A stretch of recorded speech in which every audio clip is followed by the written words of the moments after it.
I'm Corrie Travis, 28, and after 3 years of marriage, I thought I'd finally found my place in my husband's family.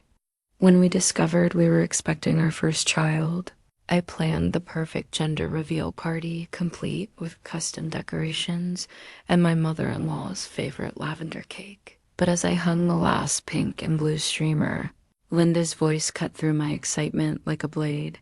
You know, this baby isn't really my grandchild, right? It's just some strangers Deanna mixed with my sons. The room went silent. My hands trembled as I gripped the ladder, her words echoing in my mind.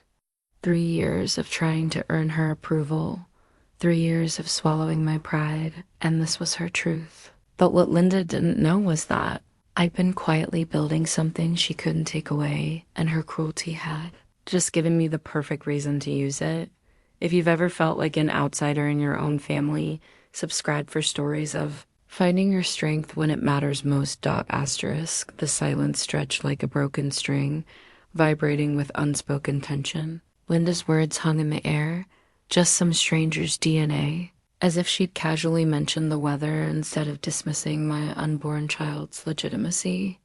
I gripped the ladder rungs, my knuckles white against the aluminum, fighting the wave of nausea that had nothing to do with morning sickness around us.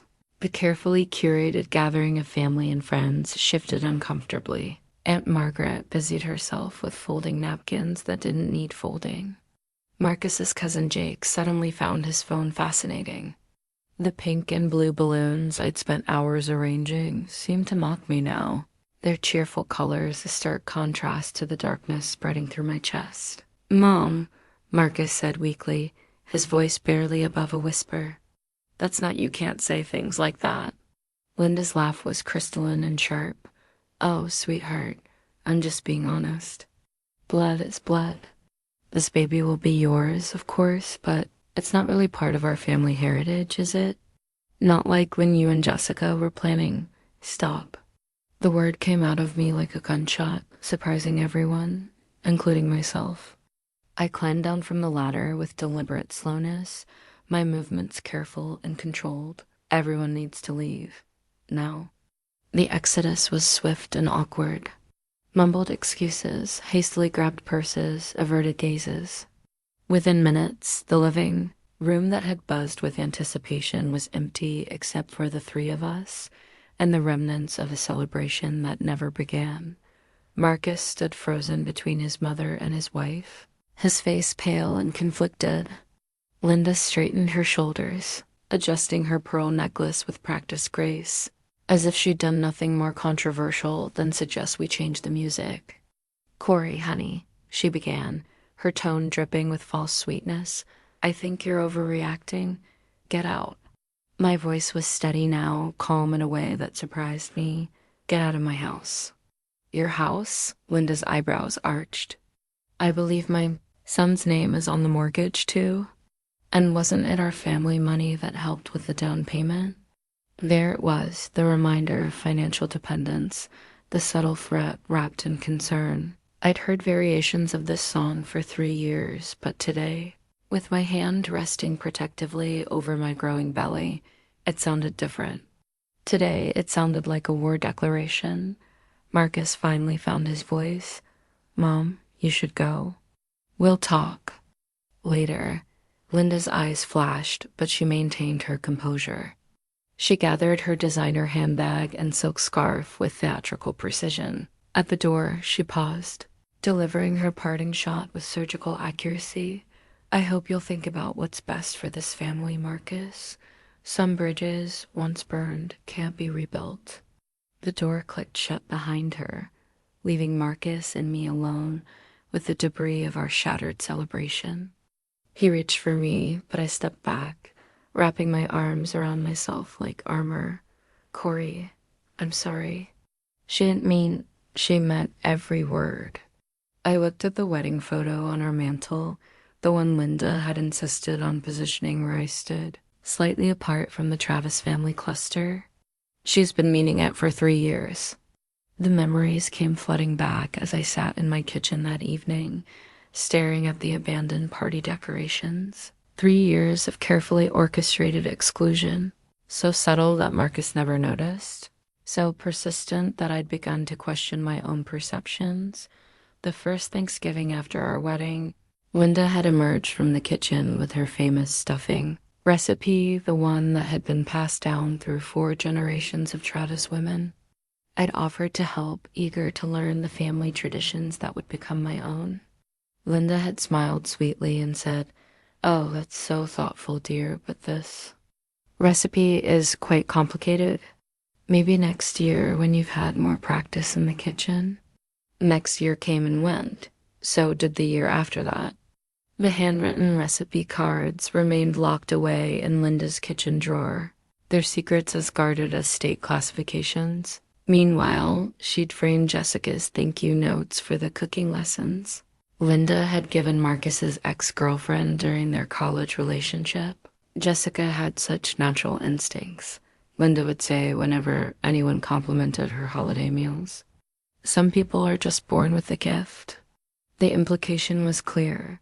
I was not one of those people. Then there was the family photo saga.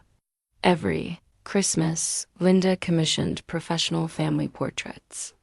In the first year, I'd been positioned at the edge of the group, half hidden behind Marcus's shoulder. When I suggested we retake it, Linda had skid sympathetically.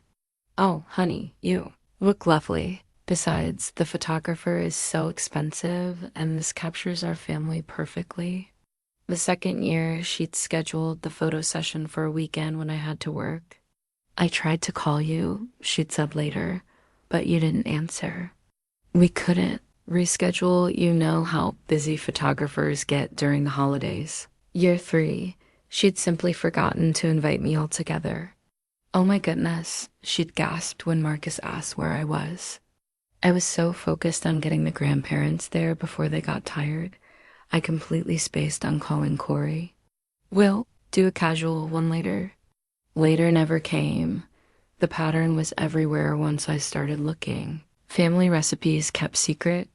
Inside jokes I was never told the origin of. Childhood stories shared in my presence but never explained. Holiday traditions I was expected to participate in but never allowed to understand or modify. And Jessica. Always. Jessica.Linda kept photos of Marcus and Jessica prominently displayed throughout her house prom photos. Graduation pictures, candid shots from family vacations I'd never been told about. When I gently asked about taking them down, Linda had looked genuinely confused. "But these are precious memories, sweetheart. Jessica was part of our family for 4 years. You wouldn't want me to erase history, would you?" History. As if my 3 years of marriage were just a temporary footnote in the Travis family saga. The cruelest cut had come last. Christmas, when Linda presented Jessica with a hand-knitted baby blanket. Jessica wasn't even pregnant. She was single and focused on her law career, but Linda had made it just in case, for when the time is right. She'd spent months on that blanket, choosing the softest yarn, crafting intricate patterns. When I'd announced my pregnancy 2 months later, Linda's response had been lukewarm congratulations followed by practical concerns. "Are you sure you're ready for this financially? Marcus has such a bright future ahead of him." Now, sitting surrounded by deflated balloons and unused party favors, I realized Linda's comment today hadn't been a spontaneous cruelty. It was the logical conclusion of 3 years of systematic othering. In Linda's mind, I had always been temporary, a placeholder until Marcus came to his senses and returned to the life. A placeholder into the life she'd planned for him, but what Linda didn't know, what none of them knew, was that I'd been planning too. Marcus found me in the nursery at midnight, sitting in the rocking chair we'd assembled just last week. The room was bathed in soft moonlight, casting gentle shadows across the crib we'd chosen together and the mobile I'd hung with such hope. Everything felt different now, tainted by Linda's poison. "She didn't mean it the way it sounded," he said quietly, leaning against the doorframe. Even in the dim light, I could see the exhaustion etched across his face. "Which part?" I asked without looking at him. "The part where she called our baby a stranger, or the part where she threatened our home?" Marcus sighed and moved into the room, but kept his distance. You know how she gets when she's emotional? Family means everything to her. Stop. I finally turned to face him, my hands resting on my belly. Do you hear yourself? You're making excuses for someone who just told me my child isn't really her grandchild. It came out wrong. It came out exactly the way she meant it. My voice was steady, but inside I was screaming. Marcus, she's been excluding me from this family since the day we got engaged. When are you going to see that? He ran his hands through his hair, a gesture I recognized from our dating days when he'd stress about disappointing his mother. Some things apparently never changed. She raised me alone after Dad died, he said, the familiar litany beginning. She sacrificed everything for my education, worked 2 jobs so I could play football, took out loans for my college. I know the story, and I did. Linda made sure everyone knew the story. The devoted mother, the tragic widow, the woman who'd built her entire identity around her son's success. Marcus's college football trophies still held places of honor throughout her house, polished weekly like religious artifacts. She just wants what's best for me, Marcus continued. For us, no, Marcus, she wants what's best for her. And what's best for her is having control over your life. The words hung between us like a challenge. Marcus's jaw tightened, and I saw the battle playing out across his features love for his wife, warring with decades of programmed loyalty to his mother. That's not fair, he said finally. She's helped us so much. She's held that help over her head so much. I stood slowly, my hand pressed against my lower back. The down payment for this house came with conditions, Marcus. She has opinions about our car, our vacation plans, even our grocery budget. When was the last time we made a major decision without her input? Marcus was quiet, but I could see him thinking, perhaps finally connecting dots he'd been trained to ignore. Remember when we were looking at houses? I continued. We found that perfect little craftsman on Maple Street, the one with the garden and the reading nook I loved. But Linda said it was too small for entertaining, and in a questionable neighborhood. Suddenly that house had foundation problems, and the seller was unreasonable, even though our inspector said it was solid. She was looking out for us. She was making sure we ended up in this house, the one 3 blocks from hers, the one with the guest suite she decorated for her visits, the one where she has her own key. Marcus flinched. The key had been Linda's housewarming gift, a way to help with emergencies, she'd said. I'd wanted to change the locks when we moved in, but Marcus had called it unnecessary and potentially hurtful to his mother. And the job, I pressed on. When you were considering that promotion in Seattle, remember what happened? Marcus's face darkened. The Seattle opportunity had been everything he'd worked toward: more responsibility, better pay, a chance to build something of his own. Until Linda had her emotional breakdown about losing her only family, about being abandoned in her old age, about how ungrateful children broke their mother's hearts. She was scared, Marcus said weakly. She's getting older, and I'm all she has. She's 56, Marcus. She's not elderly and helpless. She's a woman who's spent 28 years making sure you never leave her side. The truth was settling over him like a heavy blanket. I could see it in the way his shoulders sagged, in the way he avoided my eyes. For the first time since I'd known him, Marcus was seeing his mother's love for what it really was, not unconditional. Devotion, but strategic control. What do you want me to do? He asked finally, his voice barely audible. It was the right question, but 24 hours too late.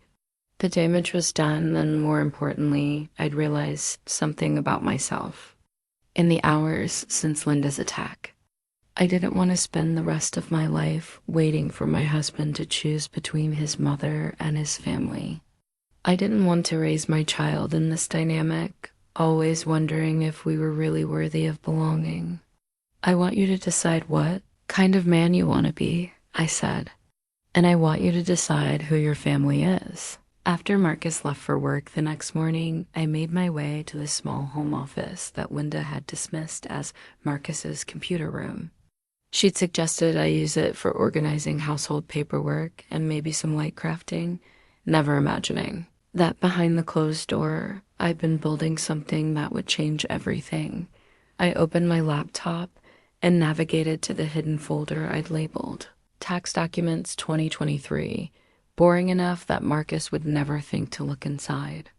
Within that digital fortress lay my real work, Travis Media Solutions, the digital marketing consultancy I'd been developing for 8 months.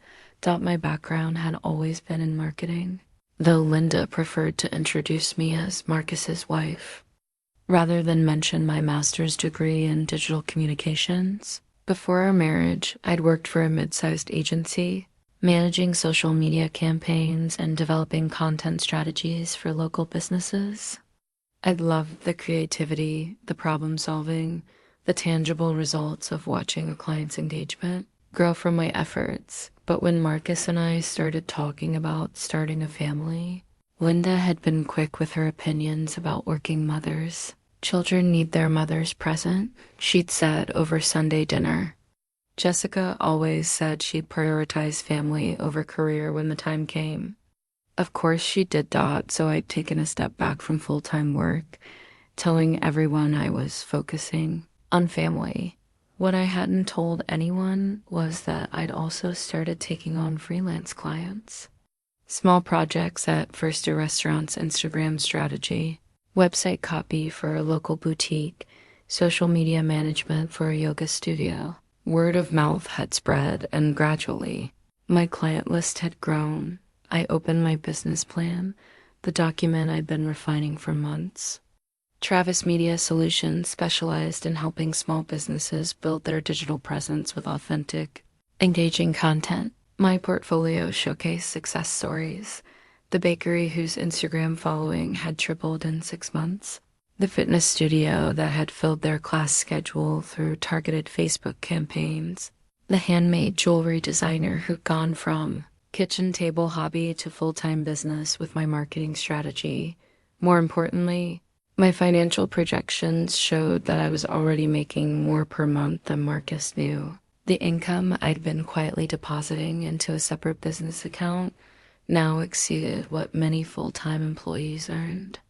I'd been careful, professional, and successful, all while Linda assumed I spent my days watching daytime television and online shopping. The irony wasn't lost on me. While Linda worried about my ability to contribute meaningfully to the family's future, I'd been building a business that could support us independently if necessary. While she questioned my worthiness to carry the Travis name, I'd been creating something entirely my own. My phone buzzed with a text from my newest client, the owner of a struggling marketing firm who'd reached out after seeing my work with the yoga studio. Corrie, the campaign launch exceeded all our expectations. Inquiries are up 400% from last month. Can we schedule a call to discuss expanding our partnership? I smiled, feeling a familiar surge of pride and validation. This was what I was good at, seeing potential where others saw problems, crafting messages that resonated, building connections between businesses and their communities. These clients didn't care about my bloodline or my position in some arbitrary family hierarchy. They cared about results, and I delivered them consistently. Opening my email, I found 3 new project inquiries that had come in overnight. A dental practice looking to modernize their online presence, a startup needing social media strategy, and a nonprofit seeking help with their fundraising campaign. Each represented not just income, but proof of my professional value in a world where my worth wasn't determined by Linda's approval. The business incorporation paperwork sat in my printer, ready for signatures. I'd been hesitating for weeks, telling myself I wasn't quite ready to make it official. But Linda's words yesterday had crystallized something for me. I was tired of hiding my capabilities. I was tired of pretending to be less than I was to make others comfortable. I signed the papers with firm, confident strokes. Travis Media Solutions was no longer just a dream or a side hustle. It was a legitimate business with a legitimate businesswoman at its helm. A woman who happened to be carrying what Linda had dismissed as some stranger's DNA. The strangest part was how calm I felt. For 3 years, I'd been trying to prove my worth to people who were determined not to see it. I'd been seeking validation from a family that had decided I was disposable before they'd even gotten to know me. But here, in this small office, surrounded by evidence of my professional success and financial independence, I felt something I hadn't experienced in years: pride. I opened a new document and began typing. It was time to update my business plan, because Travis Media Solutions was about to go from stealth mode to full operation. And if Linda thought she could control my family's future through financial manipulation, she was about to learn how wrong she'd been about the woman her son had. Married, my phone rang, and I answered with professional confidence. Travis Media Solutions, this is Corrie. It felt like coming home. That afternoon, I drove to visit Marcus's Aunt Sarah, his father's sister who lived on the other side of town. Sarah had always been kind to me, though she rarely attended family gatherings. Linda claimed it was because Sarah was difficult and held grudges, but I'd begun to suspect there was more to the story. Sarah greeted me with genuine warmth and immediately noticed my distress. Over tea in her cozy kitchen, I found myself telling her about yesterday's incident, about the pattern of exclusion I'd finally recognized, about feeling like an outsider in my own marriage. "Oh, honey," Sarah said, her weather cans reaching across the table to squeeze mine. "I was wondering when you'd start seeing it clearly. You knew?" Sarah's laugh was bitter. "Linda's been rewriting family history since before you were born. You're just the latest victim." She disappeared into her living room and returned with an old photo album, its leather cover worn soft with age. This was Marcus's father's. "Linda doesn't know I have it." As Sarah opened the album, I saw a different version of the Travis family story. Photos of Tom with his siblings, including Sarah, at family gatherings that looked warm and inclusive. Pictures of Linda from their early marriage, when she seemed genuinely happy rather than constantly vigilant. "Linda wasn't always like this," Sarah explained, turning pages slowly. "But after Tom died, something changed in her. Or maybe it was already changing, and his death just gave her permission to be who she really was." Sarah pointed to a photo of a young woman with kind eyes standing next to Tom. "This is Rebecca, Tom's first wife. She died in a car accident when Marcus was 2. I stared at the photo. Marcus was married before Linda. Tom was married before Linda, Sarah corrected. Gently, Rebecca was Marcus's biological mother. The world tilted. Marcus had never mentioned this. In all our conversations about his childhood, his father's death, his family history, he had always referred to Linda as his mother without qualification. Linda adopted Marcus after she married Tom, Sarah continued. She was wonderful to him at first, truly loving, but after Tom died, she began editing things. First, it was little changes, putting away photos of Rebecca, not mentioning her when people asked about Marcus's childhood. Then it became more systematic. Sarah turned to a page where several photos had been carefully removed, leaving only corner triangles and faded adhesive marks. She took the family Bible to Tom's family Bible that had been passed down for generations. When she returned it to me years later, pages had been removed. Rebecca's name, their marriage record, Marcus's original birth certificate listing, Rebecca as his mother all gone. The pattern was becoming clear. Linda didn't just exclude people from the present. She erased them from the past. There were others too, Sarah said quietly. Tom's brother David, who questioned Linda's handling of Tom's life insurance money. She convinced Marcus that David was trying to cheat him out of his inheritance, turned him against his own uncle. David died 5 years ago, and Marcus didn't even know he was sick. My chest tightened. Does Marcus know any of this? I don't think so. Linda's very good at controlling narratives, especially when they involve grief and family loyalty. Marcus was only 12 when Tom died, old enough to feel the loss, but young enough to let Linda reshape his memories. Sarah showed me more photos. Family gatherings where Linda stood slightly apart, her smile tight and territorial. Pictures of Marcus with cousins he'd been taught to forget, uncles and aunts who'd been systematically excluded from his life. Why didn't you tell him?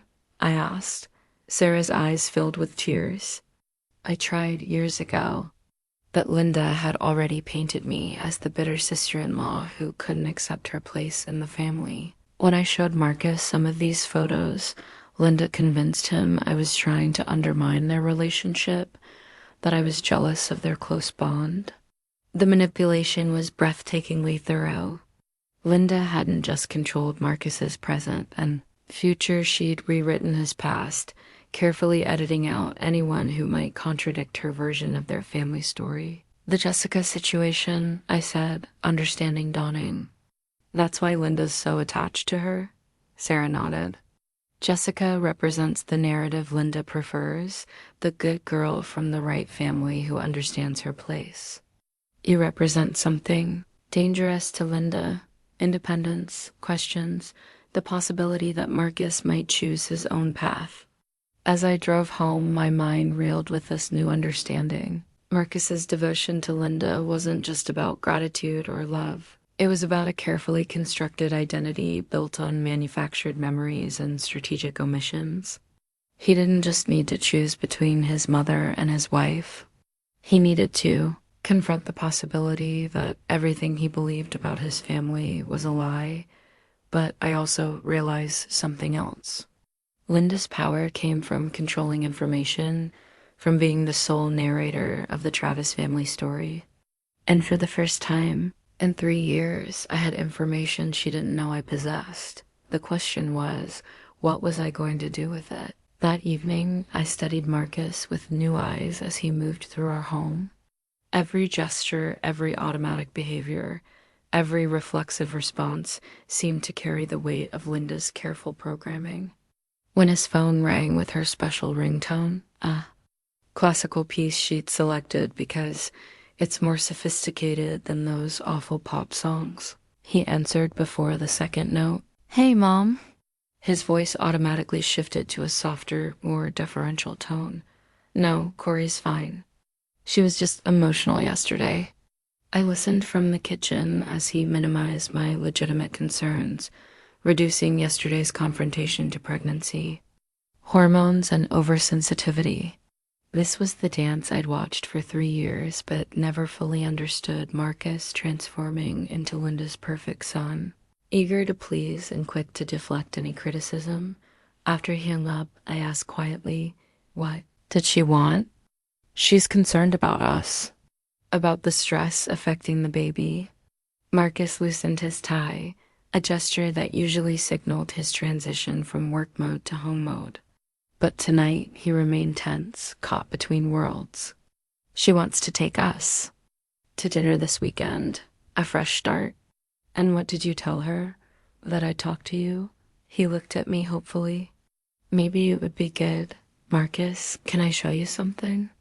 I led him to our home office where I'd hung my master's degree. Diploma on the wall the week after we'd moved in. It was a simple black frame, nothing elaborate, but it represented 2 years of night classes and weekend study while working full-time. When was the last time your mother mentioned my education? I asked. Marcus frowned. I don't understand. Your football scholarship certificate from college is displayed prominently in her living room. Your high school academic achievement awards are framed in her hallway. Even your little league participation trophies are arranged on her bookshelf. But in 3 years, has she ever once acknowledged that I have a master's degree in digital communications? He was quiet, the question settling uncomfortably. She hides it, Marcus. When people ask what I do, she says I'm focused on supporting Marcus's career or preparing for motherhood. She has never once mentioned that I was valedictorian of my graduate program or that I've been successfully running. Marketing campaigns for years. I pulled out my laptop and showed him my portfolio, the client testimonials, the income statements I'd been quietly accumulating. Marcus's eyes widened as he scrolled through project after project, success story after success story. Corrie, this is incredible. Why didn't you tell me how extensive this was? Because your mother made it clear that ambitious women threaten family stability. Because every time I mentioned a work success, she'd redirect the conversation to Jessica's latest achievement or your next career milestone. Because I learned that in the Travis family, there's only room for one person to shine at a time, and that person is always you. Marcus sat heavily in my desk chair, staring at the screen. I had no idea. That's the point. Linda spent your entire life making sure you never have to look beyond yourself. You're the golden child, Marcus, the center of the universe she's created. Everything revolves around protecting your ego, supporting your dreams, celebrating your victories. I showed him the email folder where I kept records of opportunities I'd turned down or clients I'd referred elsewhere because they conflicted with family obligations. The photography workshop I'd skipped because Linda had suddenly needed help organizing a family gathering. The networking event I'd missed because Marcus had a work function where Linda insisted wives should be supportive and lovely, not distracted by their own concerns. She's trained you to expect this, I continued.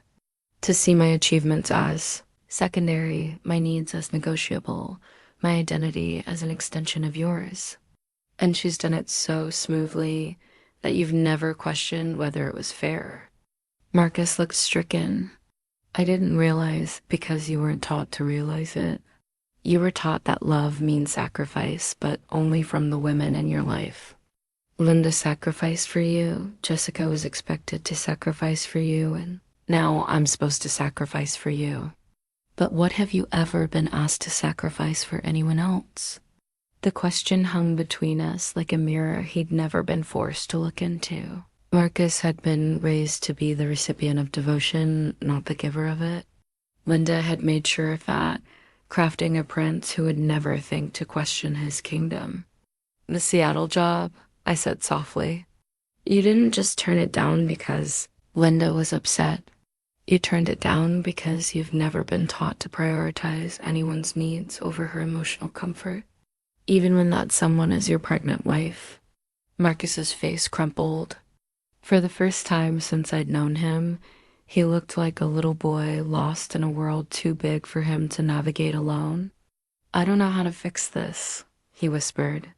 That's the first honest thing you've said to me in weeks, I replied. And it's where we start. I closed the laptop and sat on the edge of the desk, looking down at my husband, this good man who'd been systematically prevented from growing into the partner I needed him to be. But Marcus, I need you to understand something. I'm not going to keep competing with your mother for your attention. I'm not going to keep minimizing myself to make room for her ego. And I'm not going to raise our child in a family where love is conditional and approval must be earned through self-erasure. What are you saying? I'm saying that you have a choice to make. And whatever you decide, I'll respect it. But I won't enable it anymore. The next morning brought an unexpected text message from Sarah, Marcus's sister who lived in Portland. We'd only met twice brief encounters at weddings where Linda had carefully managed our interactions, but her message was warm and direct. Heard about yesterday from Aunt Sarah. Can we talk? Within an hour, I was on a video call with a woman who looked remarkably like Marcus, but carried herself with an independence he'd never been allowed to develop. Sarah worked as a software engineer for a tech startup, had been married to her wife Amanda for 6 years, and spoke about Linda with the clear-eyed perspective of someone who'd escaped the gravitational pull of maternal manipulation. I've been waiting for this call for 3 years, Sarah said without preamble. I knew it was only a matter of time before Linda showed her true colors to you. Why didn't you warn me? Sarah's laugh was rueful. Would you have believed me? Linda's. very good at presenting herself as the devoted mother-in-law in the beginning. It's only after your locked-in marriage, pregnancy, shared finances that the mask comes off. She showed me screenshots of text messages from Linda, passive-aggressive communications that painted Sarah as the ungrateful daughter, who'd abandoned her family for a lifestyle that breaks her mother's heart. The messages were masterfully crafted to seem concerned and loving while delivering maximum emotional damage. She tried the same tactics with Amanda that she's using with you, Sarah explained. The subtle exclusions, the financial manipulations, the constant comparisons to the right kind of partner. But Amanda saw through it immediately because she didn't have the same need for family approval that I'd been programmed with. What changed for you? Therapy, Sarah said simply, and distance. When I moved to Portland for work, Linda couldn't control my daily narrative anymore. I started making friends who didn't know our family history, dating people who judged our relationship on its own merits, building a life that wasn't subject to Linda's editorial approval. Sarah told me about other family members I'd never been allowed to meet, cousins who'd been cast out for various infractions, aunts and uncles who'd been systematically isolated after questioning Linda's decisions. There was even a half-sister of Marcus's that Linda had convinced him was unstable and a bad influence. The thing you have to understand about Linda, Sarah said, is that she genuinely believes she's protecting Marcus. In her mind, anyone who might challenge her version of his life is a threat to his well-being. She's not consciously malicious, she's pathologically controlling. Does that make it better or worse? Worse, because it means she never stops. People who know they're wrong can sometimes change. People who believe they're righteous will die defending their position. Sarah shared resources books about enmeshed families, articles about emotional manipulation, contact information for therapists who specialized in family of origin issues. But more importantly, she offered something I hadn't realized I was desperate for: validation from someone who understood the system from the inside. You're not crazy, she said firmly. You're not oversensitive or ungrateful or any of the other things Linda has probably made you feel. You're a threat to a carefully constructed power structure, and she's doing exactly what you'd expect someone to do when their control is challenged. We talked for 2 hours, sharing stories and strategies, building the foundation of an alliance that Linda had worked hard to prevent. Sarah promised to reach out to other family members who might be willing to share their experiences, creating a network of witnesses to Linda's pattern of behavior. The hardest part, Sarah warned, will be Marcus. He's been her primary project for 28 years. Deprogramming that level of conditioning takes time, and it has to be his choice. You can't force someone to see their cage, even when they're standing right inside it. That evening, Marcus came home with flowers and takeout from my favorite, restaurant gestures that would have felt romantic a week ago, but now seemed calculated to avoid difficult conversations. Over dinner, he told me about his day with careful cheerfulness, asking about my doctor's appointment and commenting on the nursery preparations. It wasn't until we were cleaning up that he mentioned Linda's latest communication. She wants to throw us a proper baby shower, he said, loading plates into the dishwasher with unusual focus. She feels terrible about yesterday and wants to make it up to us. And what did you tell her? That I'd discuss it with you. He turned to face me, his expression hopeful. She's really trying, Corrie. Maybe we could give her another chance. I looked at my husband, this man I loved, who couldn't see that every chance he gave his mother was another opportunity for her to tighten her control, and felt the familiar exhaustion of trying to explain water to someone who'd never been allowed to acknowledge they were drowning. Marcus, I said gently, I talked to Sarah today. The change in his expression was immediate and telling. Fear, guilt, and something that looked almost like relief flickered across his features before settling into defensive resignation. What did she tell you? The truth, I said, about our family. about Linda's history with anyone who doesn't fit. Her narrative about the choice you're going to have to make. For a long moment, we stood in our kitchen, the space we created together, filled with wedding gifts and shared memories and dreams for our future, while the weight of generations of family dysfunction settled between us like an unwelcome inheritance. I don't want to choose, Marcus said finally. I know, I replied, but you're going to have to. 2 weeks later, I found myself in Dr. Martinez's office, staring at numbers on a chart that told a story I didn't want to hear. My blood pressure was elevated, my stress hormones were through the roof, and the baby's movements had decreased noticeably over the past few days.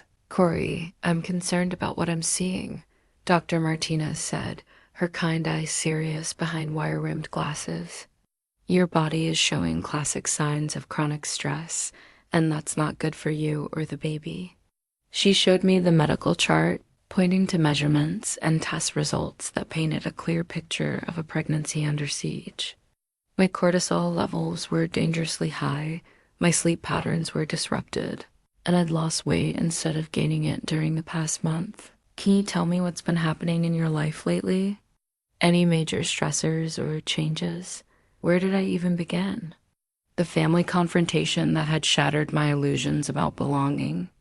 The discovery that my husband had been systematically programmed to prioritize his mother's emotions over everyone else's needs. The realization that I was carrying a child into a family dynamic so toxic that even my body was rejecting it. Family issues, I said finally. Conflict with my mother-in-law. Dr. Martinez nodded knowingly. Family stress during pregnancy is more common than you might think, and it can have serious consequences if left unaddressed. Your body is essentially in fight or flight mode, which redirects resources away from the baby's development. She pulled up an ultrasound image from my last visit, pointing to measurements that showed the baby's growth had slowed.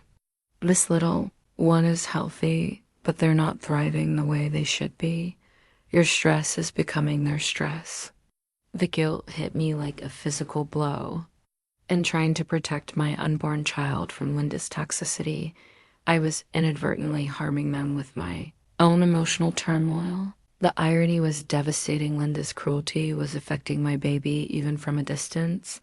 What do I need to do? I asked. Immediate stress reduction is critical. I want you to consider taking a leave from any non-essential activities, limiting contact with stress triggers, and focusing entirely on creating a peaceful environment for yourself and the baby. Dr. Martinez handed me a referral for a counselor who specialized in pregnancy and family dynamics, along with information about prenatal yoga classes and meditation techniques. But her most pointed advice cut straight to the heart of the matter. Corrie, I need you to understand that protecting your mental health right now isn't selfish, it's medically necessary. Whatever family issues you're dealing with, they need to be resolved or contained. This baby's well-being depends on your ability to find peace.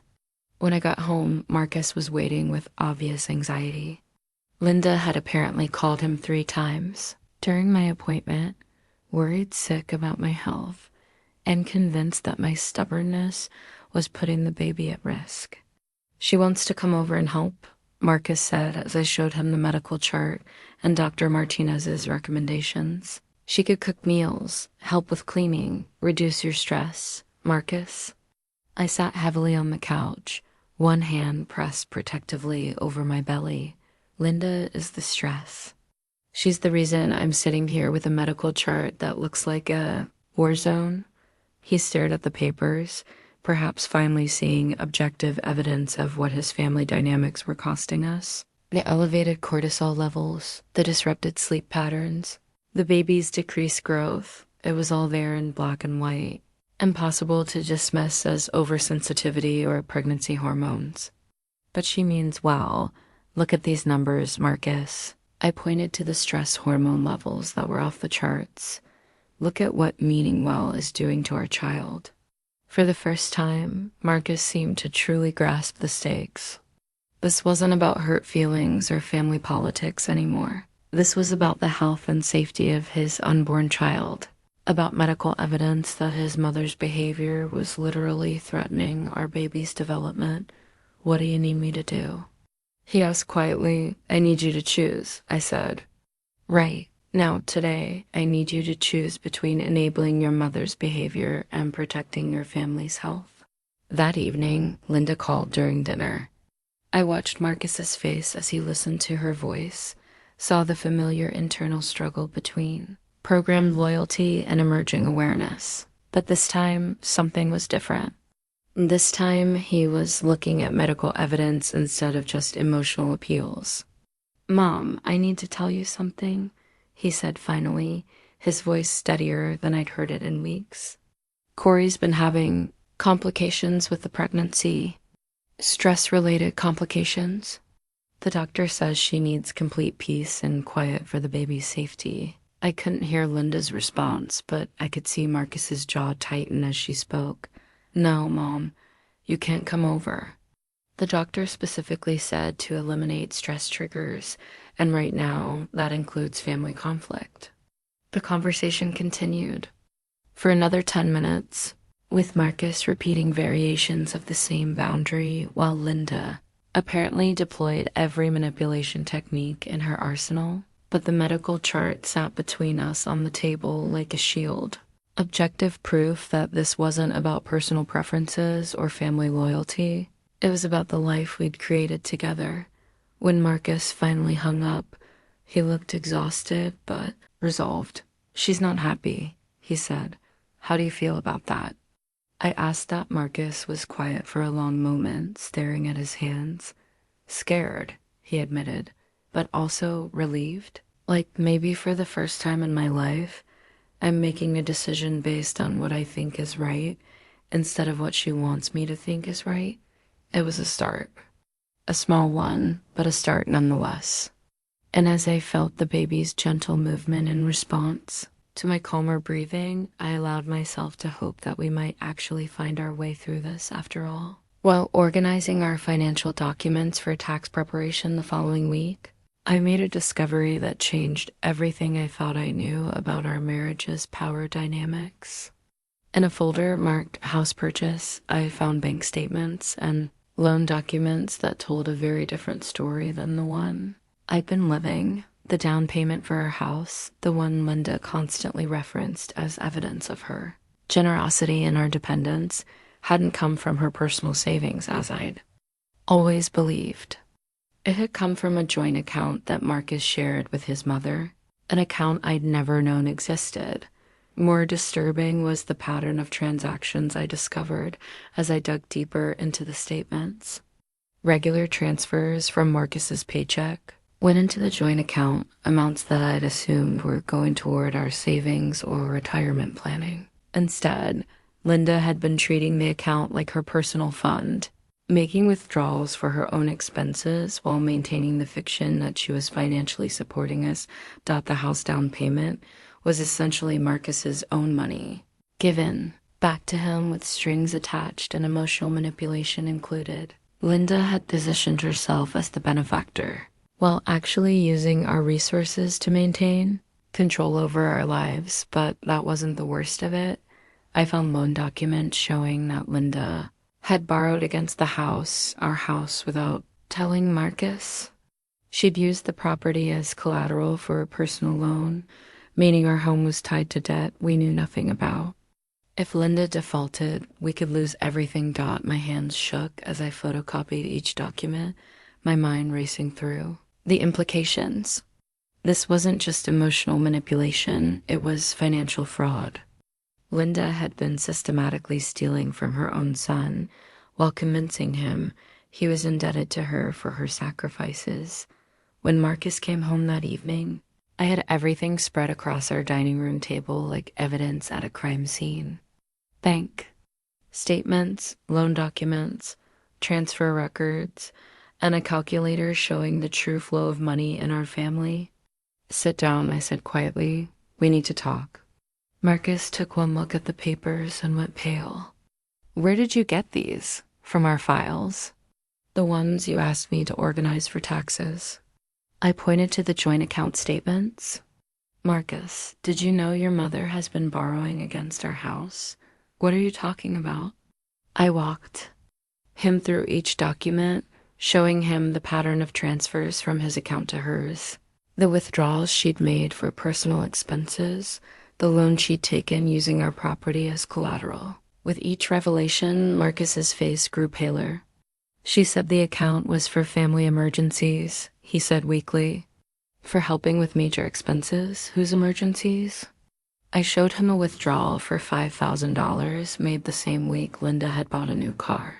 And here's another $3,000 right before her vacation to Europe last summer. Marcus, she's been using your money to fund her lifestyle while telling you how much she's sacrificed for you. The numbers were undeniable. Over 3 years, Linda had withdrawn nearly $40,000 from the joint account money that could have paid off our student loans, built a real emergency fund, or prepared for the baby's expenses. The down payment, Marcus said slowly, understanding dawning. She didn't give us money for the house. She gave you back your own money and made you feel grateful for it. I sat beside him, watching as 28 years of carefully constructed narratives crumbled. Marcus, she's been stealing from you while convincing you that you owe her everything. Marcus stared at the loan documents with something approaching horror. If she defaults on this loan, we lose the house. Our baby loses their home because your mother needed to maintain the illusion of being generous while actually being dependent on you. The financial manipulation was breathtaking in its scope and audacity. Linda had created a system where Marcus funded her lifestyle while believing himself to be the recipient of her generosity. She tied our financial security to her personal debt while positioning herself as our benefactor and protector. What do we do? Marcus asked, his voice hollow. I pulled out my phone and showed him my business banking app, the account Linda didn't know existed. We protect ourselves. I've been building something that can support us independently if necessary. But Marcus, this means cutting all financial ties with your mother. No more joint accounts, no more loans, no more using our assets as her safety net. Marcus was quiet for a long time, staring at evidence of betrayal so systematic and complete that it redefined everything he thought he knew about his relationship with his mother. She's going to fight this, he said finally. Of course she is. The question is whether you're going to let her. I gathered the documents into a neat stack. I'm opening a new checking account tomorrow, one that only has your name and mine on it. I'm also consulting with a lawyer about removing the lien she's placed on our house and protecting our assets from any future claims without talking to her first.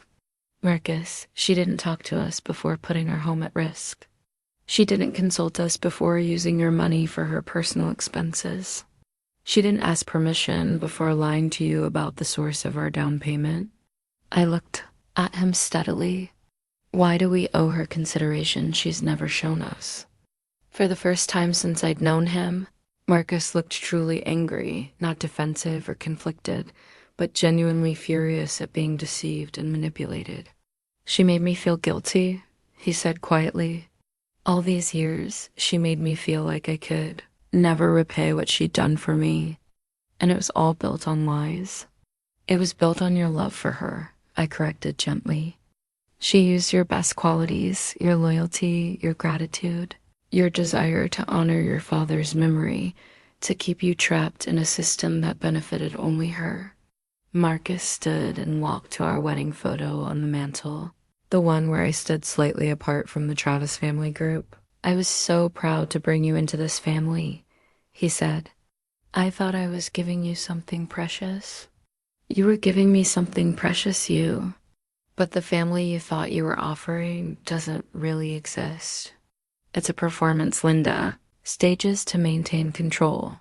He turned back to me, and I saw something in his eyes I'd never seen before. Clarity. What do you need from me? He asked. I need you to be my partner instead of her son, I said, starting now. The confrontation came sooner than expected. Linda arrived unannounced the next evening, letting herself in with the key Marcus had never asked for back. I was in the nursery, folding tiny clothes and arranging books on the shelf, when I heard her voice downstairs, sharp with indignation and brittle with panic. "Marcus, what is this nonsense about closing our account? I've been trying to reach you all day." I made my way downstairs carefully, one hand on the banister, the other resting protectively on my growing belly. The scene in our living room was like a tableau of family dysfunction. Linda standing rigid by the fireplace, Marcus seated on the couch with bank documents spread before him, and between them the weight of 3 decades of lies finally coming to light. "It's not nonsense, Mom," Marcus said, his voice steadier than I'd heard it in years. "I found out about the loan, about where the down payment really came from, about everything." Linda's eyes flicked to me with undisguised hatred. "I suppose she's been filling your head with her paranoid theories again. Corrie's always been jealous of our close relationship. The documents speak for themselves," I said calmly, settling into the chair across from them. "Would you like to explain why you used our house as collateral without telling us?" Linda's mask slipped for just a moment, revealing something ugly and desperate underneath. "That house exists because of my sacrifice. Everything you have is because I worked 2 jobs to put Marcus through school, because I saved every penny with Marcus's money," I interrupted. "Money he earned and deposited into an account you controlled. Money you spent on yourself while telling him he owed you everything.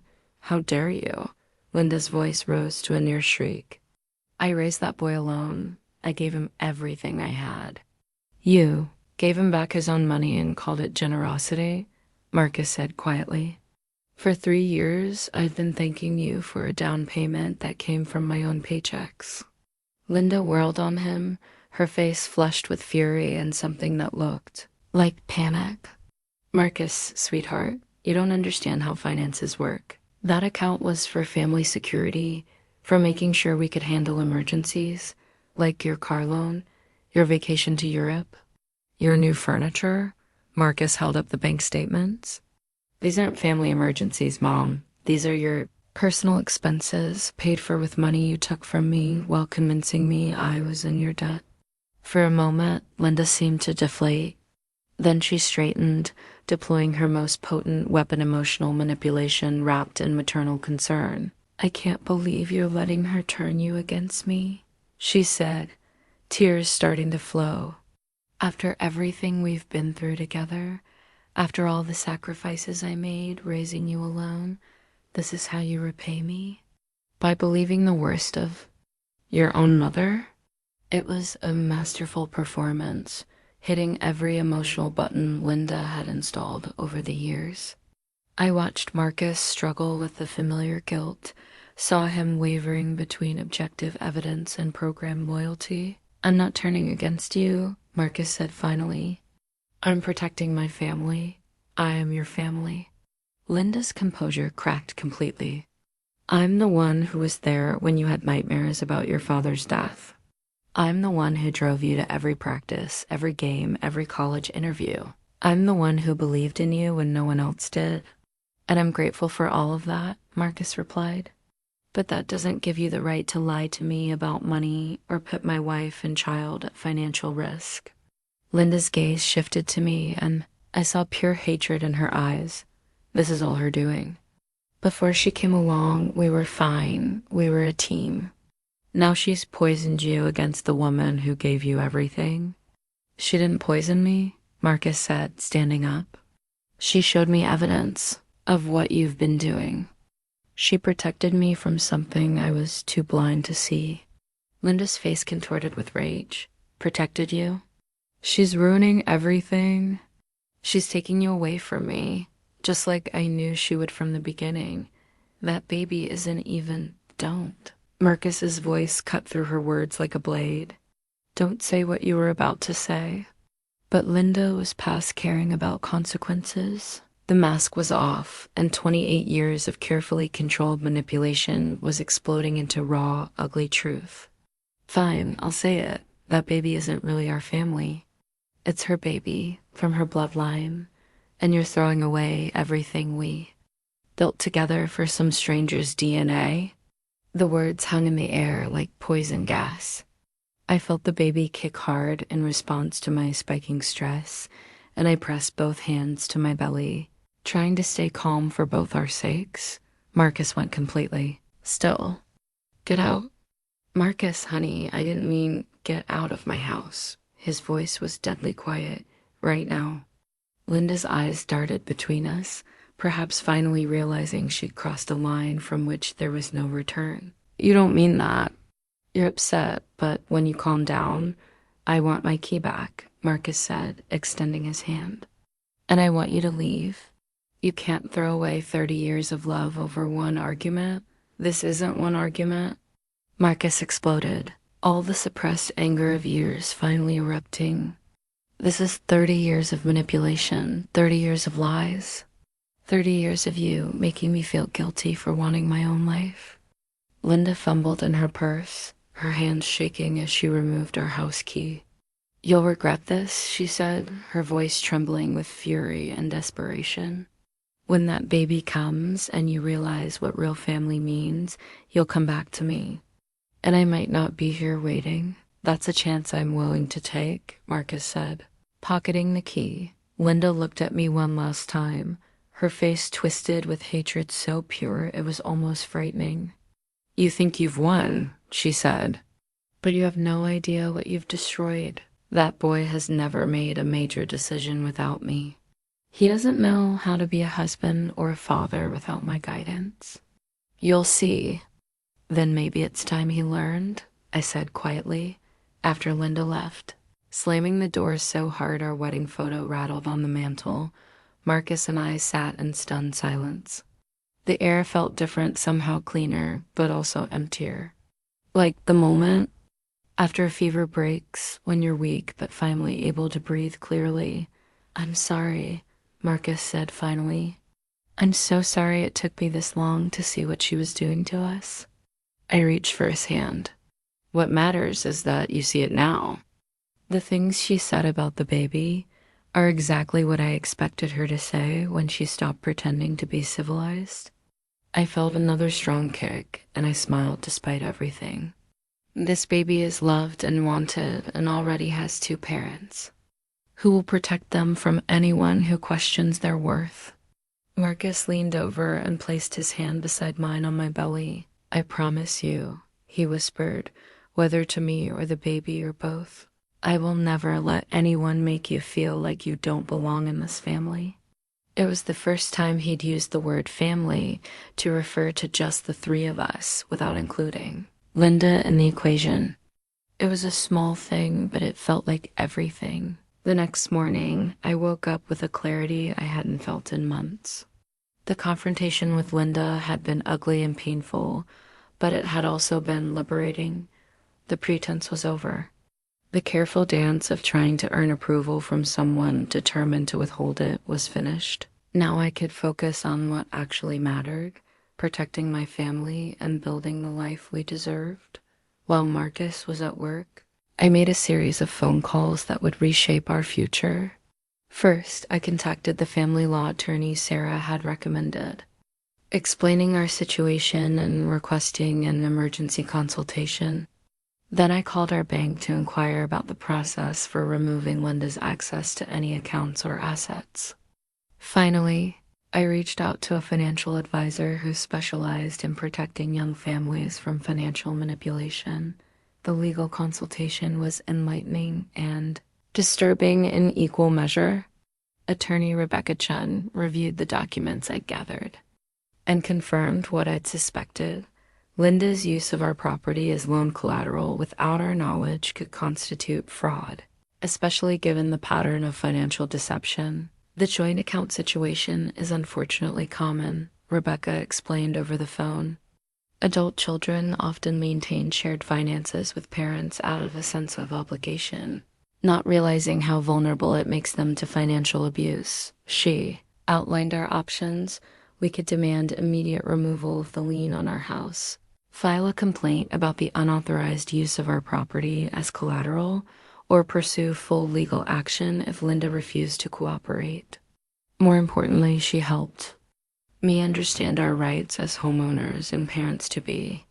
The most crucial step is documentation, Rebecca advised. Keep records of everything: financial statements, text messages, emails, even notes about verbal conversations. If this escalates, you'll need evidence of the pattern of manipulation and control.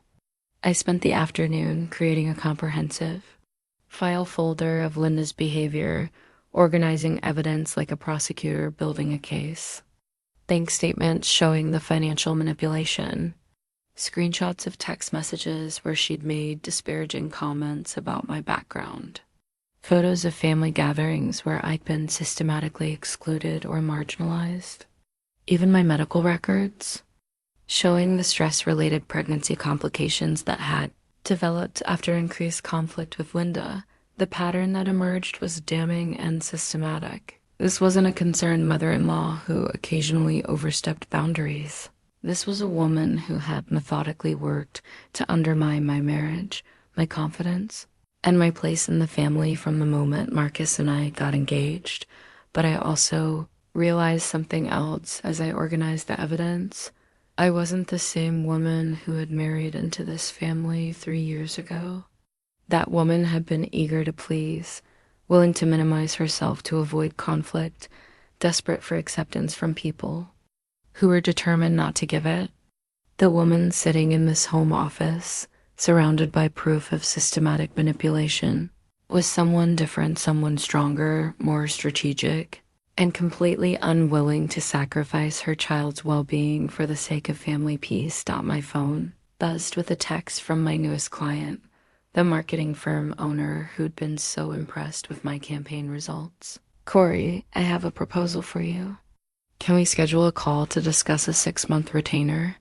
We want to make you our exclusive digital marketing consultant." I stared at the message, calculating the financial implications. A 6-month retainer with this client would give me more income security than Marcus's job provided. It would mean true financial independence, the ability to support our family without any dependence on Linda's manipulative generosity. I called the client back immediately and spent an hour discussing terms, deliverables, and expectations. By the time I hung up, I had signed a contract that would nearly double my monthly income and establish my business as a legitimate competitor in the local market. When Marcus came home that evening, I had everything laid out like a war room: legal documents, financial projections, business contracts, and a comprehensive plan for extracting ourselves from Linda's web of control. "I've been busy," I said, gesturing to the organized chaos spread across our dining room table. Marcus surveyed the documents with something approaching awe. "What is all this?" "Our independence," I said simply. "Legal protection from your mothers, financial manipulation, business contracts that will make us financially secure without any dependence on her, and a clear strategy for moving forward." I walked him through each element: the lawyer's advice about protecting our assets, the new business contract that would provide stable income, the documentation system that would protect us if Linda escalated her campaign of manipulation. "Most importantly," I said, showing him the bank paperwork, "I've opened new accounts that only have our names on them. Tomorrow, we transfer everything out of any account Linda has access to." Marcus looked overwhelmed, but also relieved. "I don't know how to thank you." "You don't need to thank me," I replied. "This is what partners do. They protect each other and plan for their family's future." For the first time in our marriage, I felt like we were truly partners instead of two people navigating around a third person's emotional needs. The crisis with Linda had forced us to confront fundamental questions about loyalty, independence, and what it meant to build a life together. "There's one more thing," I said, pulling out the final document. "I think we should consider couples counseling. Not because our marriage is in trouble, but because we want to make sure we're building healthy patterns instead of repeating toxic ones." Marcus nodded immediately. "Yes, I want to learn how to be the husband and father you and the baby deserve." As we cleaned up the papers and prepared for bed, I felt something I hadn't experienced in years, excitement about our future. For the first time since our engagement, I could envision a life that wasn't constantly shadowed by Linda's manipulation and control. The battle wasn't over. I knew Linda well enough to know she wouldn't accept defeat gracefully. But now we had resources, legal protection, and most importantly, a united front. Whatever came next, we would face it together. 3 weeks after the confrontation with Linda, I walked into the county clerk's office and officially registered Travis Media Solutions as a limited liability company. The business license felt substantial in my hands, official proof that I existed as something more than Marcus's wife or Linda's disappointing daughter and law. The timing couldn't have been better. Word of mouth had spread faster than I'd expected, and my client roster had grown to include 2 restaurants, a fitness studio, a boutique marketing firm, and 3 small retail businesses. The 6-month retainer was just the beginning. I was already fielding inquiries for additional projects that would book me solid through the end of the year. But more than the financial security, the business represented something Linda could never touch or diminish. These clients didn't care about my bloodline or my position in some arbitrary family hierarchy. They cared about results, creativity, and professionalism qualities I'd been developing and honing while Linda assumed I spent my days watching television and planning nursery decorations. I celebrated the official launch by moving my operation out of the hidden folder on my laptop and into a proper home office setup. Marcus helped me arrange a professional workspace in our spare bedroom, complete with a standing desk, proper lighting for video calls, and a bulletin board where I could track campaign timelines and client goals. I can't believe how extensive this is, Marcus said as I showed him the client management system I'd developed. You've basically been running a full-scale business while I thought you were just doing occasional freelance work. Linda made it clear that ambitious women threaten family stability, I reminded him, so I learned to be ambitious quietly. The irony wasn't lost on either of us. While Linda worried about my ability to contribute meaningfully to the family's future, I'd been building something that could support us better than either of our previous jobs. While she questioned my worthiness to carry the Travis name, I'd been creating a professional reputation that had nothing to do with my marital status. My phone rang as we were setting up the new filing system, my first call on the official business line. The caller was the owner of a struggling nonprofit who'd heard about my work from the yoga studio owner. Miss Travis, I understand you specialize in helping small organizations build their digital presence. We're a literacy program for adults, and we're having trouble reaching the people who need our services most. For the next hour, I discussed strategy with someone who was passionate about making a difference in their community. We talked about social media campaigns that could reach their target demographic, website improvements that would make their services more accessible, and partnership opportunities with local businesses that could expand their reach. When I hung up, I felt the familiar rush of professional satisfaction, the knowledge that my skills could help solve real problems for real people. This wasn't just about income or independence. It was about using my abilities to make a positive impact. Marcus had been listening to the call, and his expression was thoughtful. "You're really good at this," he said. "I always have been," I replied. "I just haven't been allowed to fully acknowledge it until now." That evening, I updated my website with the official business registration and launched the social media presence I'd been planning for months.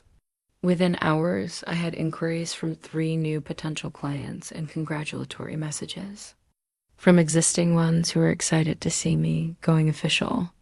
But the most meaningful response came from Sarah, Marcus's sister, who called to celebrate the launch. "I'm so proud of you," she said. "Not just for the business, but for refusing to disappear into Linda's version of who you should be." "It feels surreal," I admitted. 3 weeks ago, I was trying to figure out how to earn Linda's approval. Now I'm running a business that's more successful than I ever imagined possible. That's what happens when you stop trying to shrink yourself to fit into someone else's narrow definition of acceptable, Sarah said. You remember who you actually are. We talked about the family dynamics that had kept both of us from fully embracing our capabilities, about the way Linda's need for control had stunted everyone around her. But we also talked about the future, about building something new and healthier for the next generation. The baby is going to grow up seeing their mother as a successful businesswoman, Sarah pointed out. They'll never question whether they're allowed to be ambitious or accomplished. That's an incredible gift. After Sarah and I hung up, I sat in my new office and looked around at what I'd built. The client contracts neatly filed, the project timelines mapped out on the wall, the professional equipment that would help me serve my growing customer base. This space represented everything Linda had tried to convince me I wasn't capable of: independence, success, and the ability to contribute meaningfully to my family's future. Marcus appeared in the doorway with a cup of herbal tea and a small, wrapped package. "What's this?" I asked. "A business launch gift," he said, looking almost shy. Inside the package was a simple but elegant nameplate: Corrie Travis, CEO, Travis Media Solutions. "I wanted you to have something official," Marcus explained. "Something that acknowledges what you've accomplished." I traced the letters with my finger, feeling tears prick my eyes. For 3 years, I'd been introduced as Marcus's wife, or dismissed as someone who was focusing on family. Now I had a title that belonged entirely to me, earned through my own efforts and validated by clients who valued my work. "Thank you," I said, placing the nameplate prominently on my desk. "For supporting this, for seeing me." "I should have seen you sooner," Marcus replied. "I should have been celebrating your accomplishments instead of minimizing them to keep peace with my mother." As I settled into bed that night, one hand resting on my growing belly, I felt a deep sense of satisfaction. The baby would be born into a family where both parents had meaningful work, where success was celebrated rather than hidden, and where no one had to diminish themselves to make others comfortable. Most importantly, they would grow up knowing that love doesn't require sacrifice of your essential self. That was a lesson I wished I'd learned sooner, but it was one I was determined to pass on. Our first couples counseling session took place on a rainy Thursday evening in Dr. Williams's office that smelled faintly of lavender and felt deliberately calming. I'd been nervous about how Marcus would respond to therapy. Linda had always dismissed mental health support as airing family business to strangers, but he'd surprised me by researching therapists and making the appointment himself. Dr. Williams was a soft-spoken woman in her 50s who specialized in family of origin issues and relationship dynamics. She listened without judgment as we explained our situation, occasionally taking notes, but mostly just creating space for us to tell our story. "What I'm hearing," she said after we'd finished our initial explanation, "is that you're both dealing with the aftermath of what we call an enmeshed family system. Marcus, you were raised in an environment where healthy boundaries between parent and child were never established." Marcus shifted uncomfortably, but she was just being protective. "After my dad died, it was just the two of us, and that's understandable," Dr. Williams interrupted gently. "Grief and loss can create intense bonds, but healthy parent-child relationships evolve as the child grows into adulthood. They don't remain frozen in crisis mode indefinitely." She showed us a diagram illustrating healthy family boundaries versus enmeshed ones. In healthy families, each person maintained their individual identity while contributing to the family unit. In enmeshed families, individual identity was subsumed into family loyalty, and questioning the system was treated as betrayal. "Marcus, when did you last make a major life decision without consulting your mother?" Dr. Williams asked. Marcus was quiet for a long time. "I can't remember," he finally admitted. "And how did that feel?" "Normal," Marcus said. Like, that's how families work, but also double quotes, he paused, thinking. Also exhausting.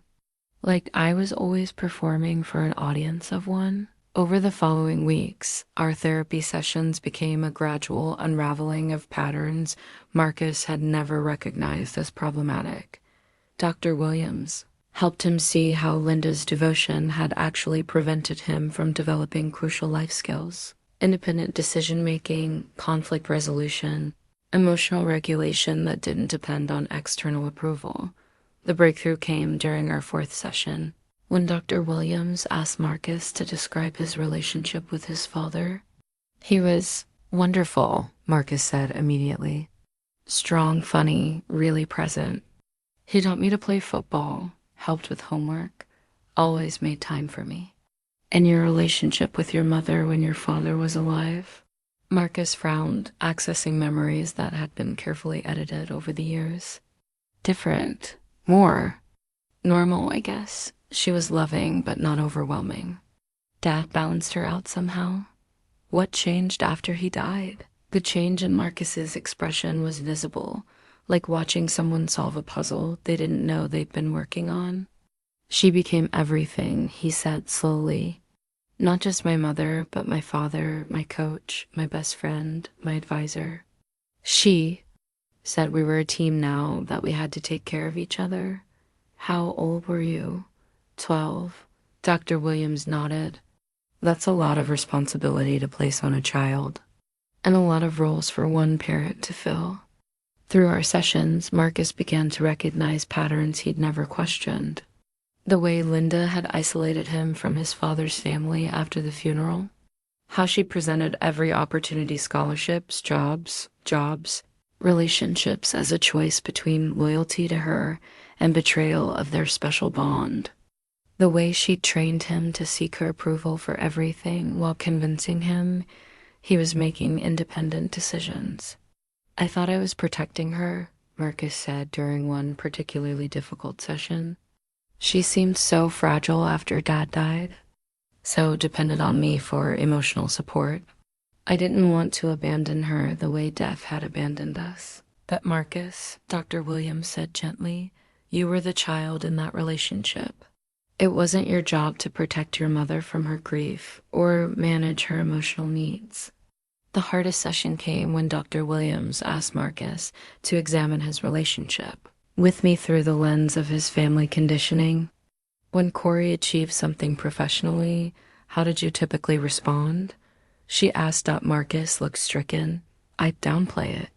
Not consciously, but I'd redirect the conversation to something else or mention how proud my mother would be of my latest project. I thought I was keeping peace, but you were perpetuating a system where Corrie's accomplishments were secondary to family harmony.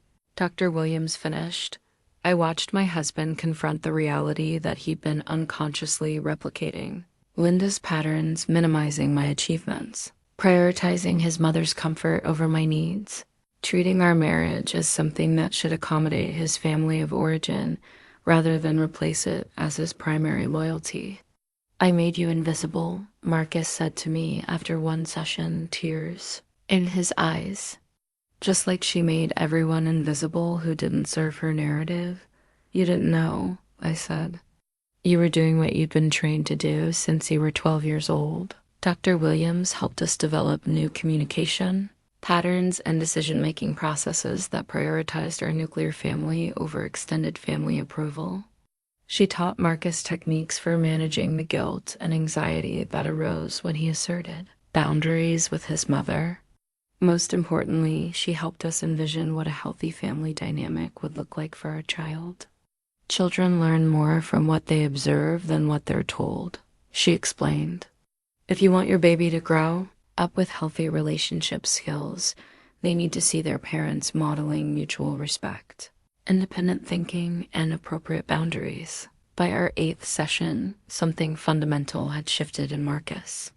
The constant low-level anxiety that had characterized his interactions with family conflict was gone.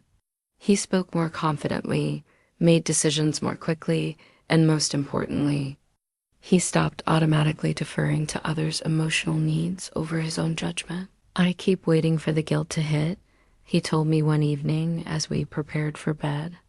"When I think about how angry my mother must be, how hurt she must feel, but instead I just feel relieved."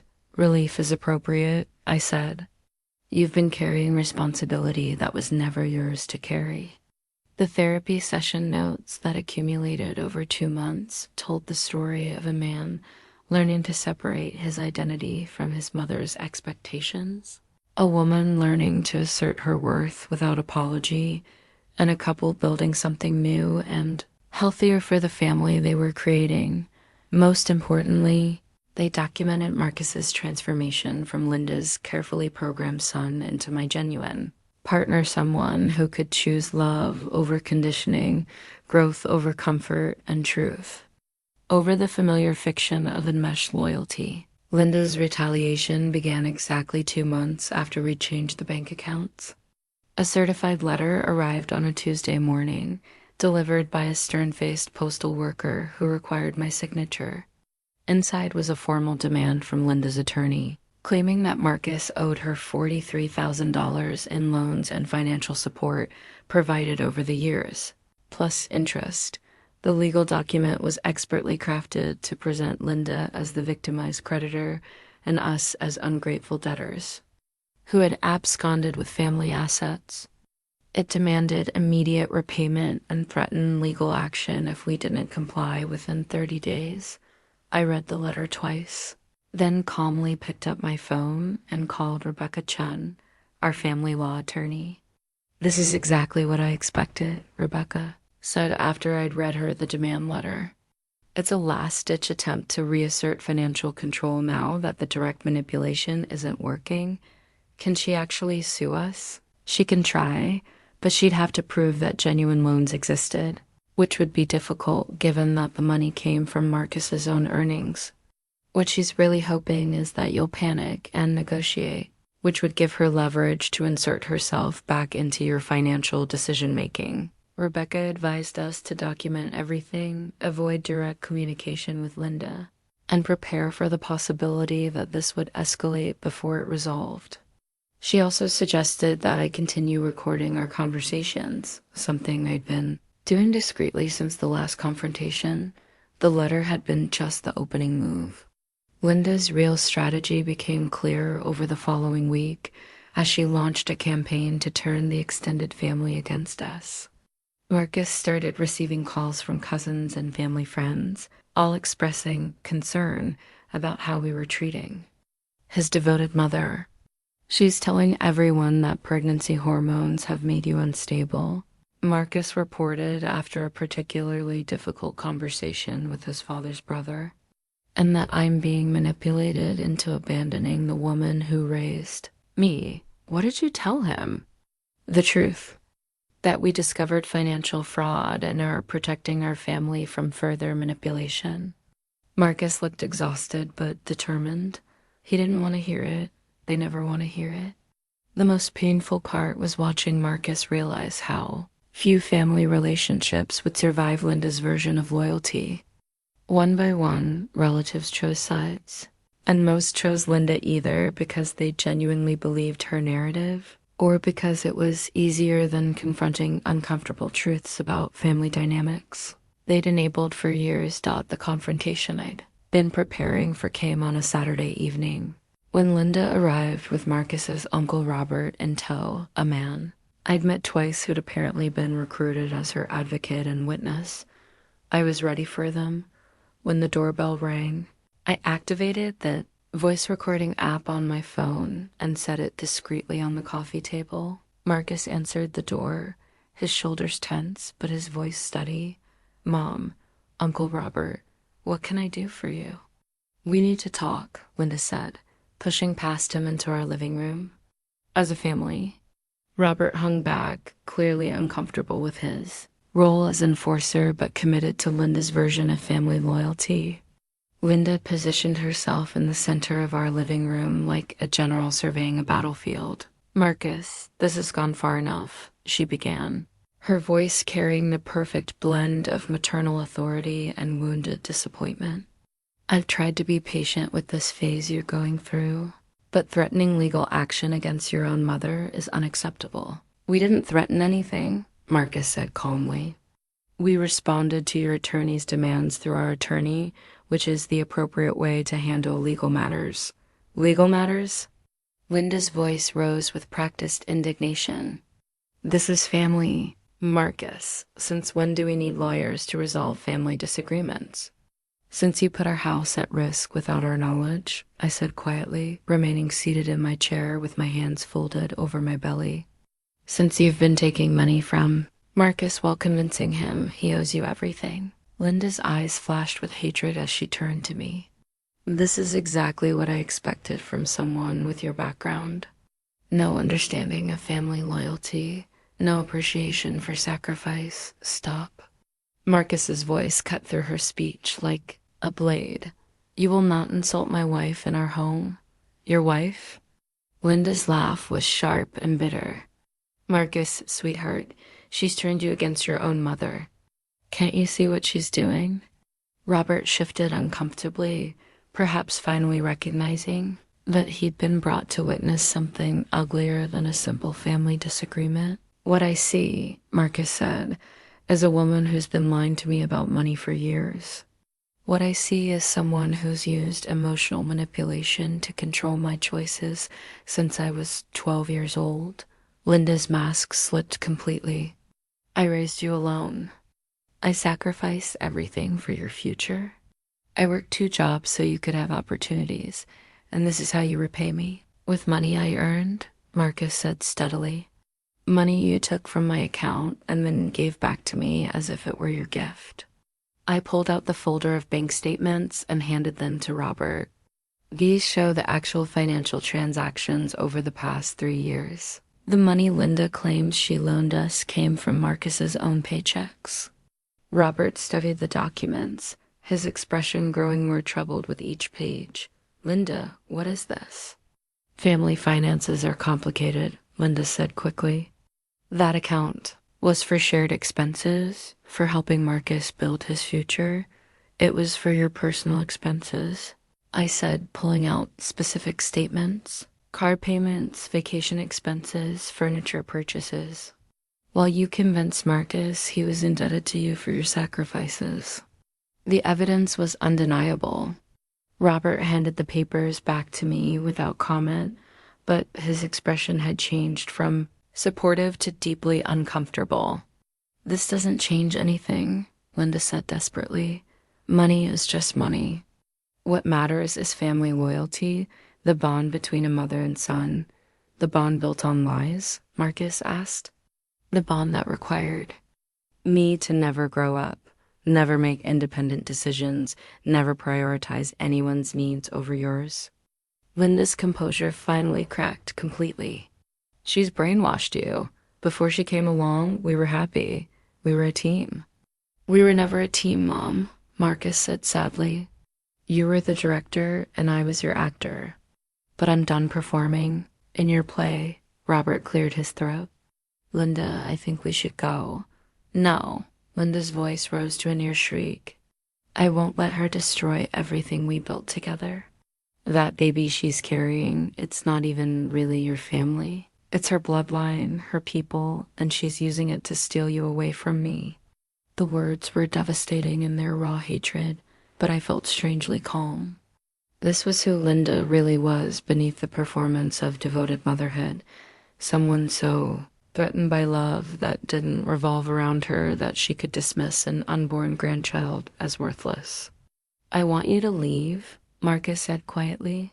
And I don't want you to come back until you can apologize to my wife and acknowledge that. Our child is your grandchild without qualification. You're choosing her over me, Linda said, tears starting to flow. After everything I've done, after all the love I've given you, you're choosing a stranger over your own mother. I'm choosing my family, Marcus corrected. The family I'm building, with my wife and our child. That's what adults do, Mom. They grow up and create their own families. Linda stared at him for a long moment. perhaps finally realizing that her 30-year project of keeping Marcus emotionally dependent had failed. Then she gathered her purse and her dignity and walked toward the door. "You'll regret this," she said, her voice cold with fury. "When that baby comes and you realize what real family means, you'll come crawling back, and I won't be here waiting." After they left, Marcus and I sat in silence for several minutes, processing what had just happened. The voice recording had captured everything: Linda's financial admissions, her dismissal of our child, her threats and manipulations. "How do you feel?" I asked finally. Marcus was quiet for a long time. "Free," he said finally. "Sad, but free." It was the first time in his adult life that Marcus had chosen his own family over his family of origin's demands. And despite the pain of Linda's rejection, despite the uncertainty of what came next, it felt like the beginning of something real and healthy and entirely our own. Linda's retaliation began exactly 2 months after we'd changed the bank accounts. A certified letter arrived on a Tuesday morning, delivered by a stern-faced postal worker who required my signature. Inside was a formal demand from Linda's attorney, claiming that Marcus owed her $43,000 in loans and financial support provided over the years, plus interest. The legal document was expertly crafted to present Linda as the victimized creditor and us as ungrateful debtors who had absconded with family assets. It demanded immediate repayment and threatened legal action if we didn't comply within 30 days. I read the letter twice, then calmly picked up my phone and called Rebecca Chun, our family law attorney. "This is exactly what I expected," Rebecca said after I'd read her the demand letter. "It's a last-ditch attempt to reassert financial control now that the direct manipulation isn't working. Can she actually sue us?" "She can try, but she'd have to prove that genuine loans existed, which would be difficult given that the money came from Marcus's own earnings.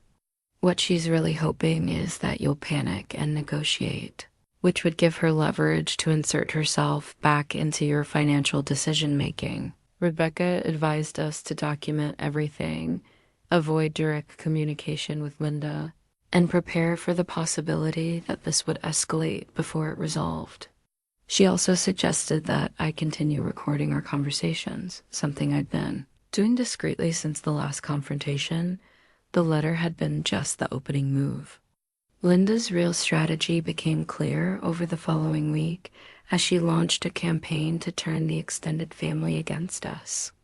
Marcus started receiving calls from cousins and family friends, all expressing concern about how we were treating his devoted mother. "She's telling everyone that pregnancy hormones have made you unstable," Marcus reported after a particularly difficult conversation with his father's brother, "and that I'm being manipulated into abandoning the woman who raised me." "What did you tell him?" "The truth. That we discovered financial fraud and are protecting our family from further manipulation." Marcus looked exhausted but determined. He didn't want to hear it. They never want to hear it. The most painful part was watching Marcus realize how few family relationships would survive Linda's version of loyalty. One by one, relatives chose sides, and most chose Linda either because they genuinely believed her narrative or because it was easier than confronting uncomfortable truths about family dynamics. They'd enabled for years. The confrontation I'd been preparing for came on a Saturday evening. When Linda arrived with Marcus's Uncle Robert and tow a man I'd met twice who'd apparently been recruited as her advocate and witness, I was ready for them. When the doorbell rang, I activated the voice recording app on my phone and set it discreetly on the coffee table. Marcus answered the door, his shoulders tense but his voice steady. "Mom, Uncle Robert, what can I do for you?" "We need to talk," Linda said, pushing past him into our living room. "As a family." Robert hung back, clearly uncomfortable with his role as enforcer but committed to Linda's version of family loyalty. Linda positioned herself in the center of our living room like a general surveying a battlefield. Marcus, this has gone far enough, she began, her voice carrying the perfect blend of maternal authority and wounded disappointment. I've tried to be patient with this phase you're going through, but threatening legal action against your own mother is unacceptable. We didn't threaten anything, Marcus said calmly. We responded to your attorney's demands through our attorney, which is the appropriate way to handle legal matters. Legal matters? Linda's voice rose with practiced indignation. This is family. Marcus, since when do we need lawyers to resolve family disagreements? Since you put our house at risk without our knowledge, I said quietly, remaining seated in my chair with my hands folded over my belly. Since you've been taking money from Marcus while convincing him he owes you everything. Linda's eyes flashed with hatred as she turned to me. This is exactly what I expected from someone with your background. No understanding of family loyalty, no appreciation for sacrifice. Stop. Marcus's voice cut through her speech like a blade. You will not insult my wife in our home. Your wife? Linda's laugh was sharp and bitter. Marcus, sweetheart, she's turned you against your own mother. Can't you see what she's doing? Robert shifted uncomfortably, perhaps finally recognizing that he'd been brought to witness something uglier than a simple family disagreement. What I see, Marcus said, is a woman who's been lying to me about money for years. What I see is someone who's used emotional manipulation to control my choices since I was 12 years old. Linda's mask slipped completely. I raised you alone. I sacrificed everything for your future. I worked 2 jobs so you could have opportunities, and this is how you repay me. With money I earned, Marcus said steadily. Money you took from my account and then gave back to me as if it were your gift. I pulled out the folder of bank statements and handed them to Robert. These show the actual financial transactions over the past 3 years. The money Linda claims she loaned us came from Marcus's own paychecks. Robert studied the documents, his expression growing more troubled with each page. Linda, what is this? Family finances are complicated, Linda said quickly. That account was for shared expenses, for helping Marcus build his future. It was for your personal expenses, I said, pulling out specific statements. Car payments, vacation expenses, furniture purchases. While you convinced Marcus he was indebted to you for your sacrifices. The evidence was undeniable. Robert handed the papers back to me without comment, but his expression had changed from supportive to deeply uncomfortable. This doesn't change anything, Linda said desperately. Money is just money. What matters is family loyalty, the bond between a mother and son. The bond built on lies, Marcus asked. The bond that required me to never grow up, never make independent decisions, never prioritize anyone's needs over yours. Linda's composure finally cracked completely.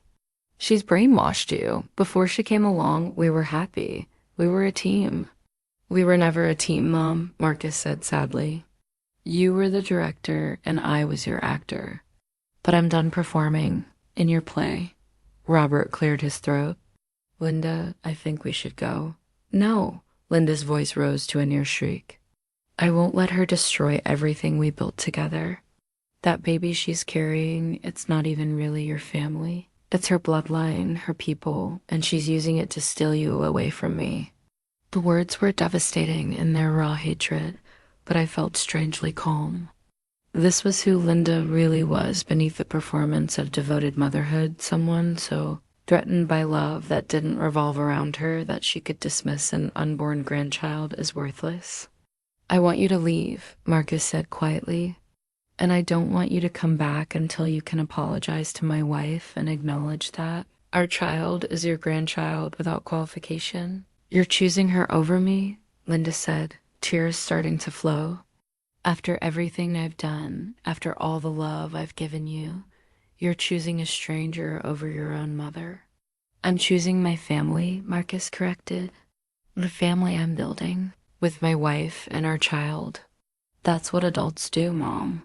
They grow up and create their own families. Linda stared at him for a long moment, perhaps finally realizing that her 30-year project of keeping Marcus emotionally dependent had failed. Then she gathered her purse and her dignity and walked toward the door. "You'll regret this," she said, her voice cold with fury. "When that baby comes and you realize what real family means, you'll come crawling back, and I won't be here waiting." After they left, Marcus and I sat in silence for several minutes, processing what had just happened. The voice recording had captured everything: Linda's financial admissions, her dismissal of our child, her threats and manipulations.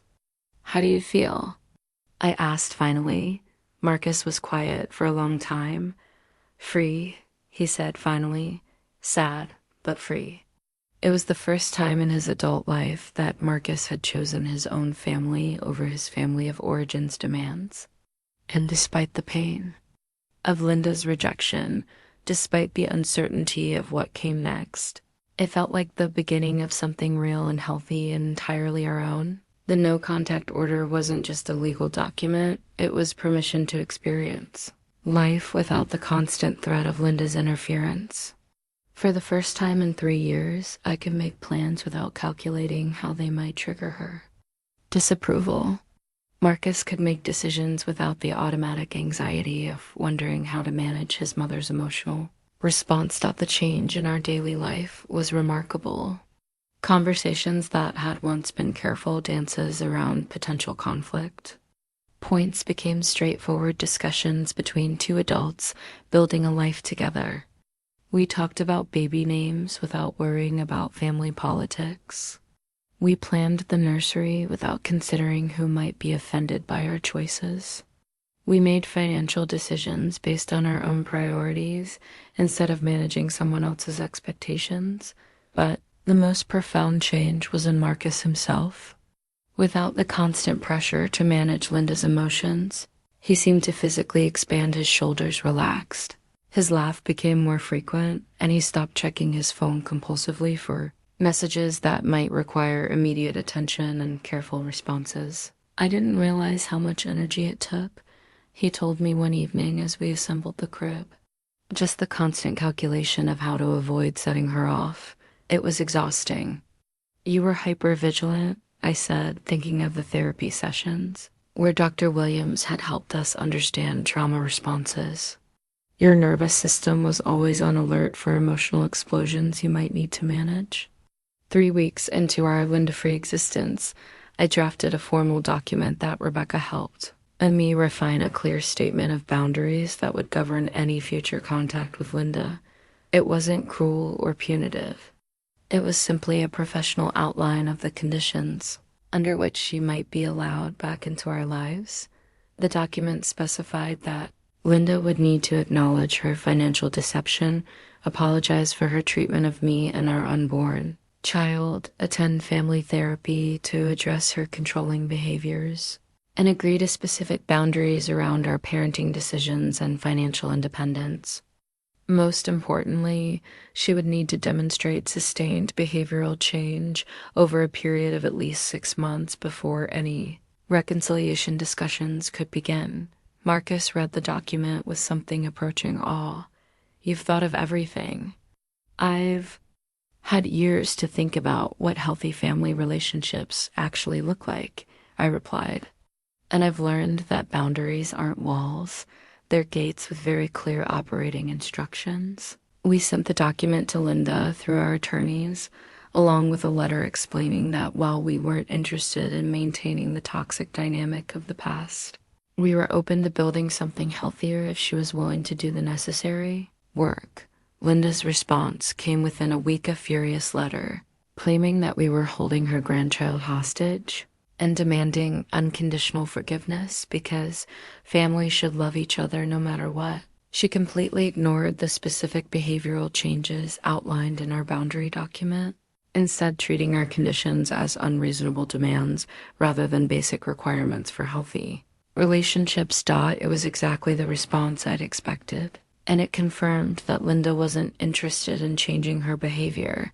She wanted us to return to the old dynamic where her emotional needs took priority over everyone else's well-being. She still doesn't understand, Marcus said after reading her letter. She thinks love means never having to be accountable for how you treat people. We filed Linda's response with our attorney and continued building our new life. I threw myself into expanding Travis Media Solutions, taking on challenging projects that stretched my skills and brought an income that made us genuinely financially secure. Marcus explored opportunities he'd never considered when his career choices were filtered through Linda's opinions and anxieties. The most healing part of this period was reconnecting with family members Linda had systematically excluded from our lives. Marcus's cousin Jennifer, who lived 2 hours away and hadn't been invited to our wedding because Linda claimed she was jealous and dramatic, turned out to be warm, funny, and eager to rebuild their relationship. I always wondered what happened to Marcus, Jennifer told me during our first lunch together. One day we were close, and then suddenly I was persona non grata. Linda told everyone I was trying to cause problems, but I never understood what I'd supposedly done. Through Jennifer, we met other relatives who'd been casualties of Linda's need to control Marcus's social circle. Each reconnection revealed another piece of the systematic isolation Linda had orchestrated to maintain her position as the only significant relationship in Marcus's life. Sarah flew in from Portland for a weekend visit, bringing photo albums and family stories that helped Marcus reconstruct memories Linda had edited or erased. Seeing him reconnect with his authentic family history was like watching someone reclaim their identity after years of amnesia. "This is who I really am," Marcus said, looking through pictures of himself with cousins and aunts he'd been taught to forget. "This is the family I came from before she decided to rewrite everything." But the most meaningful boundary we established wasn't about Linda at all. It was about ourselves. We created weekly check-ins where we discussed any decisions that affected our family, evaluated whether we were making choices based on our values or old conditioning, and celebrated the progress we were making toward building something healthy and sustainable. During one of these check-ins, Marcus brought up something that had been weighing on him. "I want to change my name," he said suddenly. "Not completely, but I want to add your maiden name. Marcus Travis Chen. So the baby will have a name that represents both of our families, not just the one that's tried to control us." I was deeply moved by the gesture, but more than that, I was proud of the man he'd become, someone who could honor the past while choosing his own future, someone who understood that family was something you built rather than something you simply inherited. The legal name change became official the week before our due date, and seeing Travis Jen on our new IDs felt like a symbolic fresh start. We were no longer just Marcus Travis and his wife. We were equal partners in a family we'd chosen to create together. As I prepared for labor, surrounded by supportive family members Linda had tried to erase, receiving messages from business clients who respected my work, and planning a future built on mutual respect rather than conditional approval, I realized something profound. I had never needed Linda's acceptance to be worthy of love. I had always been enough, exactly as I was. The woman who had once desperately sought validation from people determined not to give it was gone, replaced by someone who knew her worth because she'd built it herself, brick by brick, choice by choice, boundary by boundary. Emma Rose Travis Chen was born on a Tuesday morning in March, arriving 3 days early as if she were eager to join a family that had finally learned how to love without conditions. The delivery room was filled with people who celebrated her arrival without reservation, Marcus holding my hand and crying with joy, Sarah documenting every moment with her camera, Aunt Sarah reading congratulations texts from family members who were genuinely excited to meet the newest addition to her chosen family. Linda was conspicuously absent, and for the first time, her absence felt like a gift rather than a loss. As I held my daughter for the first time, studying her perfect features and feeling her tiny fingers curl around mine, I was overwhelmed by a fierce, protective love. This Little person would never question whether she belonged in her own family. She would never have to earn love through self-sacrifice or wonder if her accomplishments were worthy of celebration. She would grow up knowing that healthy relationships required mutual respect, clear boundaries, and the freedom to be authentically herself. "She's perfect," Marcus whispered, gently stroking Emma's cheek. "Look at those eyes she's already studying. Everything, figuring out her world." "She's going to be formidable," Sarah added, leaning over to get a better look at her new niece. "I can already tell she's not going to let anyone tell her who she's supposed to be." The birth certificate arrived 2 days later, official documentation that Emma Rose Travis Chun belonged to parents who had chosen each other and fought for the right to build their own family. There was no interference from Linda, no demands about naming conventions or family traditions that needed to be honored. Emma's identity belonged entirely to her, and her place in our family was absolutely secure. The first few weeks of parenthood were a blur of sleepless nights, feeding schedules, and the indescribable joy of watching Emma discover the world around her, but they were also a period of profound healing as Marcus and I learned to parent without the overlay of generational trauma and manipulation. "I keep waiting for someone to tell me I'm doing it wrong," Marcus confessed one evening as he fed Emma her bottle. "It's so strange to make parenting decisions without having to justify them to anyone else. How does it feel?" I asked. "Terrifying," he admitted, "but also liberating. Like we actually get to figure out what works for our family instead of performing for an audience." Travis Media Solutions continued to thrive during my maternity leave, with clients who were supportive of my new role as a working mother and eager to maintain our professional relationships. The business had grown beyond anything I'd imagined. When I first started taking freelance projects in secret, and it provided us with both financial security and the flexibility to prioritize family time. 3 months after Emma's birth, we received an unexpected letter from Linda Not Through, attorneys this time, but in her own handwriting.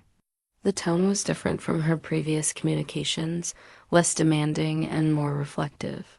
She acknowledged that she had made mistakes in how she'd handled our relationship and expressed a desire to meet her granddaughter, but the letter still stopped short of the accountability our boundary document had outlined. Linda apologized for misunderstandings rather than acknowledging her specific harmful behaviors. She asked for a fresh start without demonstrating any understanding of why the old dynamic had been toxic. Most tellingly, she made no mention of the financial fraud or her dismissal of Emma as not really family. Marcus and I discussed the letter during one of our weekly check-ins, evaluating it against the standards we established for healthy relationships. "She's not there yet," Marcus said finally. "She's still treating this like a personality conflict instead of a pattern of harmful behavior that needs to change." I agreed. While the letter showed some movement toward acknowledging problems, it didn't demonstrate the fundamental shift in perspective that would be necessary for a healthy relationship with our daughter. We sent a polite but firm response through our attorney, reiterating our willingness to rebuild the relationship if Linda was willing to engage in the accountability process we'd outlined. We also included a current photo of Emma because she was Linda's granddaughter regardless of the relationship dynamics, and Emma deserved to know that her grandmother existed even if she wasn't currently part of our lives. Linda's response never came out as Emma's first birthday approached. I reflected on the profound changes that had reshaped our lives since that devastating gender reveal party. The woman who had once desperately sought acceptance from people determined to withhold it was gone, replaced by someone who knew her worth because she'd built it herself. Marcus had transformed from a well-meaning but emotionally dependent son into a genuine partner and devoted father. Most importantly, we'd created a family dynamic based on mutual respect, authentic communication, and unconditional love. Travis Media Solutions had grown into a thriving consultancy, with a waitlist of potential clients and a reputation for innovative, results-driven campaigns.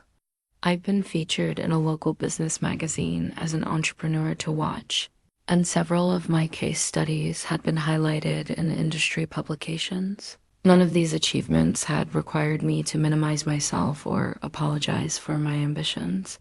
Emma's first birthday party was a celebration of everything we built together, a gathering of chosen family members who loved her unconditionally, business associates who'd become genuine friends, and the new traditions we were creating for our nuclear family. As I watched Marcus play with our daughter, surrounded by people who celebrated our successes instead of feeling threatened by them, I felt a deep sense of completion. The final artifact in our story wasn't Linda's family Bible with its missing pages or even the business license that had given me professional legitimacy. It was Emma's birth certificate, a simple document that proved love doesn't require bloodline validation, that families can be chosen and built rather than simply inherited, and that belonging is something you create through respect and commitment, rather than something you earn through self-sacrifice. That night, as I tucked Emma into her crib in the nursery we decorated without anyone else's input or approval, I whispered a promise to her. You will always know that you belong here. You will always know that you're worthy of love exactly as you are, and you will always have the freedom to become whoever you're meant to be. It was the promise I'd needed someone to make to me 30 years ago. It was the foundation of the family we'd fought to build. And it was the beginning of a legacy that would extend far beyond the toxic patterns we'd refused to perpetuate. Sometimes the greatest act of love is refusing to pass on the dysfunction you inherited. Sometimes the bravest thing you can do is build something new from the ground up. Brick by brick, choice by choice, boundary by boundary, Emma Rose Travis Chen would grow up knowing that she was wanted, worthy and free to write her own story, and that knowledge would be her greatest inheritance, not money or property or family name, but the unshakable certainty that she belonged exactly where she was, exactly as she was. That was worth more than all of Linda's conditional approval combined. That was worth everything we'd sacrificed to claim it. That was the real happy ending, not reconciliation with people who refused to change, but the creation of something healthy and sustainable for the next generation. Some stories end with forgiveness and restored relationships. Others end with boundaries and chosen family and the quiet satisfaction of breaking generational cycles. Both endings can be victories, depending on what you need to heal and grow. This was our victory. This was our peace. This was our family, built on love that required nothing but authenticity in return.